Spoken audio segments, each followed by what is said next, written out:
C3 pack और AIIMS Bathinda तथा IPC की ओर से एडवांस केयर प्लानिंग यानी अग्रिम देखभाल योजना पर ट्रेनिंग वीडियो।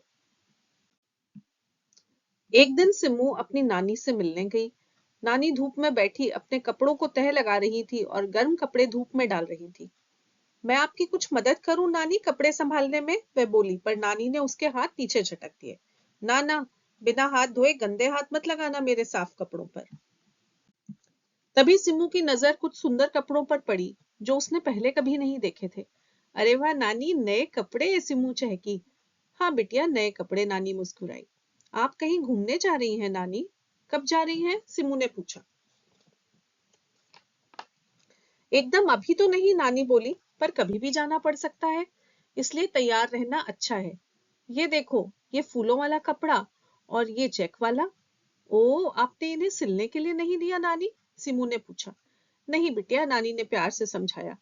जिस सफर की मैं बात कर रही हूँ, जिंदगी के आखिरी सफर में, उसमें सिले हुए कपड़े नहीं पहनाए जाते। क्या पता दुनिया छोड़कर कब जाना पड़े, पर मैंने तो अपनी तरफ से सब तैयारी कर रखी है। मैंने जिंदगी में कभी किसी और की पसंद के कपड़े नहीं पहने, तो मरने के बाद क्यों पहनूंगी? इसलिए मैंने बिल्कुल नए फैशन के सूट सलवार का कपड़ा, फूलों वाला मलमल का गर्मियों के लिए, और ये चेक वाला गर्म कॉटसूल का कपड़ा सर्दियों के लिए ले रखा है। कैसे लगे तुम्हें? सिमू और नानी दोनों मिलकर कपड़ों का मुआयना करने लगी। अरे ये तो बहुत सुंदर है नानी, और कितने मुलायम भी हैं। सिमू ने कपड़ों को उठाकर अपने गालों से सहलाते हुए कहा। अच्छी बात है कि जब हम आपको ये पहनाएंगे तो आपको ये खुरदुरे नहीं लगेंगे। फिर नानी ने कहा, देखो मैं ये कपड़े और एक नई चादर कुछ पैसों के साथ अलमारी के ऊपर वाले खाने में रख रही हूँ।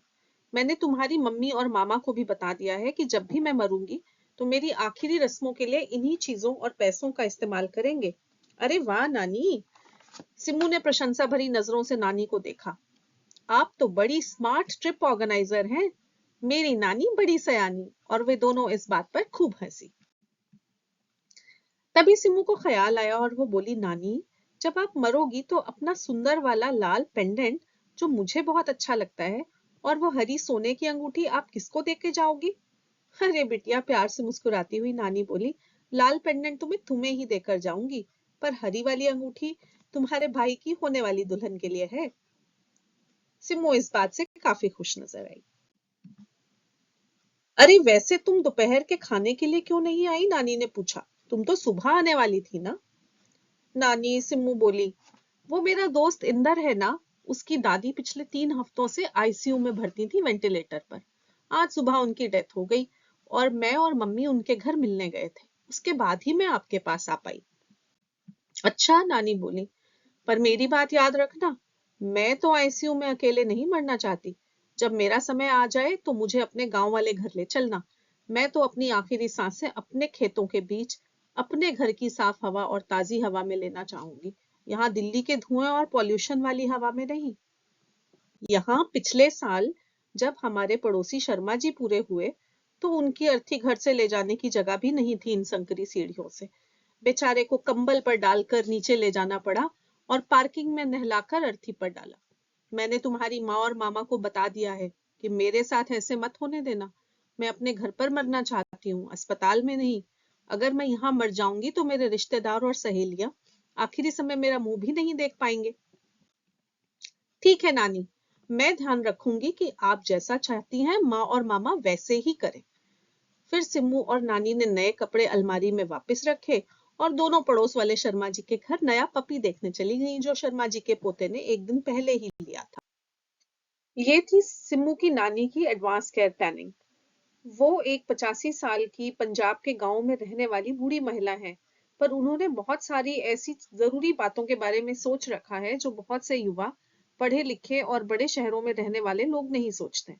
अपनी बीमारी के बारे में, पैसों के बारे में, मृत्यु के स्थान और आखिरी रीति रिवाजों को वो कैसे करवाना चाहेंगी, अपनी जायदाद किसको कब देनी है, इन सब चीजों की उन्होंने प्लानिंग कर रखी है। ये सुनकर अगर आपके मन में सवाल आया है कि क्या हम भी ये सब कर सकते हैं, तो जवाब है कि हाँ, हम सब ऐसा कर सकते हैं। भारत का हर एक नागरिक जो 18 साल से अधिक उम्र का है और अपने होशो हवास में है, वो कानूनी तौर पर ऐसा कर सकता है। जनवरी 2023 के बाद तो सुप्रीम कोर्ट ने इसका तरीका और भी आसान कर दिया है। एडवांस केयर प्लानिंग या अग्रिम देखभाल योजना एक प्रक्रिया है जिसमें निर्णय लेने की क्षमता वाले व्यक्ति भविष्य में होने वाली किसी स्थिति में अपनी मर्जी से अपने इलाज के बारे में सोचकर आज निर्णय ले सकते हैं और उसका लिखित दस्तावेज तैयार करवा सकते हैं, ताकि अगर कभी भविष्य में ऐसी स्थिति आए जहां वे अपना निर्णय स्वयं ना ले सकें या उसे बता ना पाए, तो उनकी इच्छा तब भी सर्वोपरि रहे और उनका इलाज करने वाले तथा उनके प्रियजनों तक उनकी इच्छा पहुंचे और उनकी इच्छाओं के अनुसार ही निर्णय लिए जाएं। इस प्रक्रिया को अग्रिम देखभाल योजना कहते हैं और जो कानूनी दस्तावेज इस चर्चा से बनाया जाता है उसे अग्रिम चिकित्सा निर्देश या एडवांस मेडिकल डायरेक्टिव कहा जाता है। अपने लिए एडवांस केयर प्लानिंग या अग्रिम देखभाल योजना बनाने के लिए कोई भी व्यक्ति अपने स्वास्थ्य कर्मियों तथा परिवारजनों के साथ बात कर सकते हैं और ये जानकारी प्राप्त कर सकते हैं कि भविष्य में क्या बीमारी या क्या चोट लग सकती है, क्या समस्याएं आ सकती हैं, क्या इलाज संभव है, और उसके बारे में अपने व्यक्तिगत मूल्यों और लक्ष्यों की बातचीत करके उन्हें हम ये बता सकते हैं कि हमारी क्या इच्छा है, हम क्या चाहेंगे और क्या नहीं चाहेंगे, जैसे कि कृत्रिम सांस की मशीन द्वारा सांस लेना, कार्डियोपल्मोनरी रिससिटेशन, नस में एंटीबायोटिक टीका लगाना, गुर्दे खराब होने की स्थिति में डायलिसिस, और ये भी कि हम अपना इलाज कहाँ करवाना चाहेंगे, अस्पताल में, घर में, नर्सिंग होम में या हॉस्पिस में। इसके अलावा अग्रिम देखभाल योजना में आपके निर्धारित निर्णयकर्ता भी शामिल होते हैं, जो आपका निर्णय आपके इलाज करने वाली टीम तक पहुंचाते हैं। आप उनको चुनकर अपनी इच्छाएं उन तक पहुंचा सकते हैं।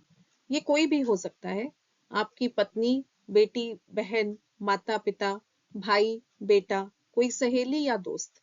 इस व्यक्ति को सरोगेट डिसीजन मेकर या निर्धारित निर्णयकर्ता कहते हैं। कई बार ऐसा हो सकता है कि घर वालों से अधिक कोई साथी आपकी इच्छाओं को समझता हो और आप कानूनी तौर पर उसका नाम अपने एडवांस मेडिकल डायरेक्टिव में शामिल कर सकते हैं। चर्चा के बाद अपने सरोगेट डिसीजन मेकर को अपना निर्णय बताएं और ये बताएं कि उनकी जिम्मेदारी आपकी आवाज बनना है, अपनी खुद की इच्छा बताना नहीं। इस सारी चर्चा के बाद आप अंत में दिए गए हुए लिंक पर जाकर अपना अग्रिम चिकित्सा निर्देश का फॉर्म डाउनलोड कर सकते हैं। इसे भरने के लिए आपको अपना नाम, अपना जन्म की तारीख, अपने आइडेंटिफिकेशन डॉक्यूमेंट के डिटेल्स, उसका नंबर, अपना पता और आज भरने की तारीख, ये सब भरकर अपने निर्धारित निर्णयकर्ता जो सरोगेट डिसीजन मेकर्स हैं उनके नाम, उनके डिटेल्स, उनका फोन नंबर, ईमेल और उनका पता, तीनों का ये लिखना है। और अपने जो आपके प्राइमरी फिजिशियन हैं जो आपको डॉक्टर रूटीन में देखते हैं उनके डिटेल्स भरने हैं। उसके बाद कोई 2 स्वतंत्र गवाहों के नाम भरकर उनके हस्ताक्षर लेने हैं और अंत में गैजेटेड ऑफिसर या नोटरी पब्लिक के जिसके सामने ये फॉर्म भरा गया हो उनके दस्तखत लेने हैं और फिर इसे जमा करना है। इस एएमडी फॉर्म की कई प्रतियां बनाएं, एक अपने डॉक्टर को दें ताकि आपके मेडिकल रिकॉर्ड में इसे शामिल किया जा सके, एक प्रतिलिपि अपने परिवार को दें या जो साथी आपके साथ रहते हों उन्हें दें, एक एक प्रतिलिपि तीनों प्रतिनिधि निर्णयकर्ताओं को दें और एक सरकारी नुमाइंदे को दें जो सरकार की ओर से इस काम के लिए नामित हो। एक प्रतिलिपि किसी ऐसी जगह पर लगा देनी चाहिए जहां आपातकालीन स्थिति में जल्दी से नजर आ जाए। बहुत सारे देशों में इसे फ्रिज के ऊपर लगा दिया जाता है। एएमडी आपकी आवाज तब भी आपके स्वास्थ्य कर्मियों तथा प्रियजनों तक पहुंचाने में सक्षम होता है जब आप खुद बोलने की स्थिति में या सोचने की स्थिति में ना हो। आप समय समय पर इसकी समीक्षा करके इसे बदल भी सकते हैं, खास करके तब जब आपके स्वास्थ्य में कोई अंतर आया हो और सबसे नया निर्देश ही वैध माना जाता है। जब कोई अपना प्रियजन बहुत बीमार और नाजुक स्थिति में हो, उस हालत में किसी के लिए भी सही तरह सोचना और कोई निर्णय लेना बहुत मुश्किल होता है। एडवांस मेडिकल डायरेक्टिव इस तरह की अप्रिय घटना की स्थिति में आपके प्रियजनों को ऐसे कठिन निर्णय अकेले लेने के बोझ से बचाता है।